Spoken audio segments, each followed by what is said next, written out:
Today we'll be reviewing the Worker Harrier blaster here.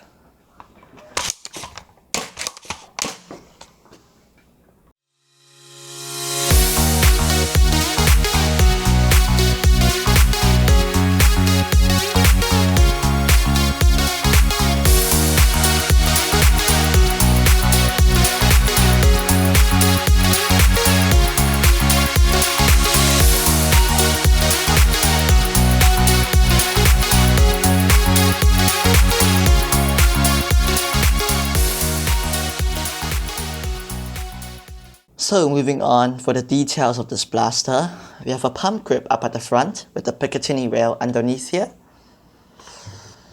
So you can swap it out for any compatible grip of your choice, such as angled foregrip or anything like that. So now let's talk about the prime in this blaster. It is incredibly smooth,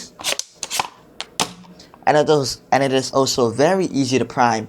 Of course, that is dependent on the spring that you have installed in this blaster here. For now, I have the weaker spring in here, so the prime is incredibly easy and in fact can be primed with 2 fingers. The foregrip does auto reset, so if you let it go after you primed it, it will auto return. Moving to the middle of the blaster, we have a mag well up here, and this magazine accepts a variety of magazines, but the most common ones used here are the Worker Talon Mags made by Worker itself. That goes smoothly in. And the magazine detaches right here, so when you push that and you pull the magazine out, when you lock it in, it'll click in place, and it's very stable, it does not come out at all. When you release it, press here, pull the magazine out. Moving to the back of the blaster, we have a standard buffer tube stock, and that is detachable. So you press down this button and you pull it out. This reveals a hidden Allen key at the back. As you can see right here, this Allen key. And this can be used to take apart all of the screws on this blaster. So you only need this one Allen key to take apart the whole blaster, so you can swap out the springs, you can go and maintain your O-rings inside here with all this one Allen key, and that goes in with the slot behind here. And the stock goes back on to cover it up. Now the overall feel of this blaster feels very solid in general. The stock is movable here and it's very solid there, it doesn't collapse. Using this is a very solid stock, and the adjustment is very easy and it even stays solid when it's adjusted. Now, talking about the attachment points of this blaster, we have a long metal Picatinny rail up on top. It is fully metal, so it's very sturdy there. And additionally, you would have 1, 2, and 3 more Picatinny rails, but I have taken them off as they add quite a bit of weight and I have nothing to do with them. So you have one more at the bottom, and 1 more on the other side. So 4 Picatinny rails in total, including the one at the top. So let's talk about the springs on this blaster.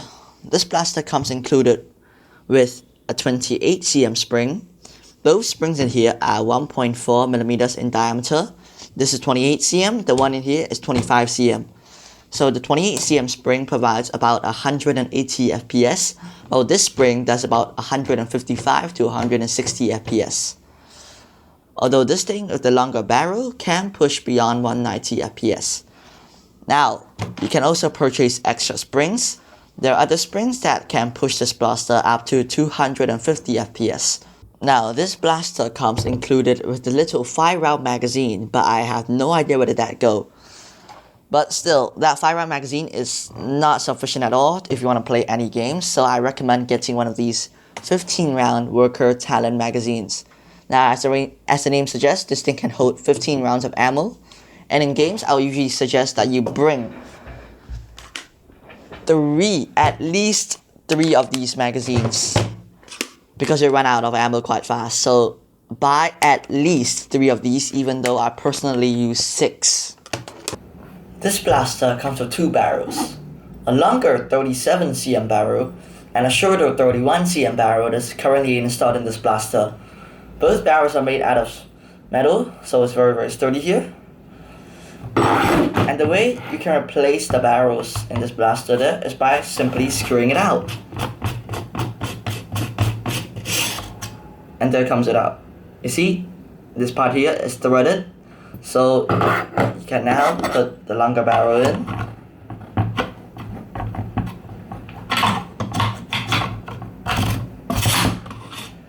and screw it back on.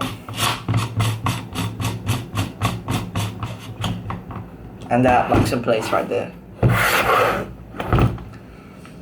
This blaster also comes with this orange P-car attachment. So what this does is that it stabilizes the dart once it leaves the barrel. So in a sense it adds spin to the dart, which I will demonstrate. I don't know if you can see, but the dart, dart here, don't know if you can see this, but the dart goes through, it will slowly spin and it exits. So this essentially adds accuracy to the dart as it leaves the barrel.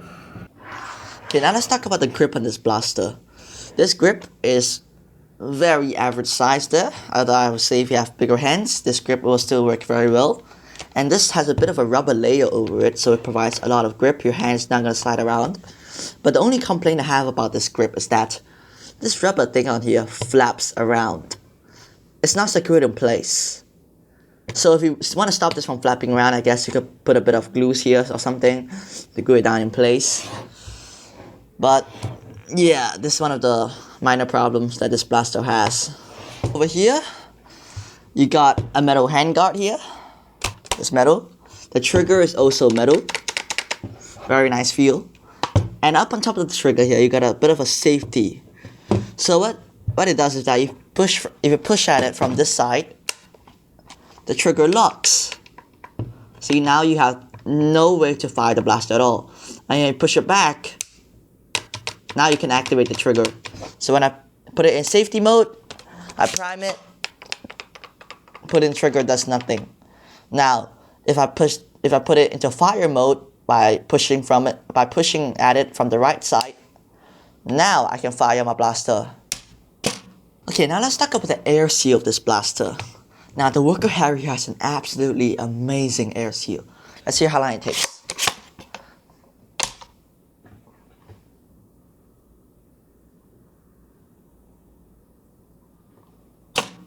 They're still in there. Okay, let's actually try counting. 1, 2, 3, 4, 5, 6, 7, 8, 9, 10, 11, 12, 13, 14, 15, 16, 17, 18, 19, 20. Air is still in there.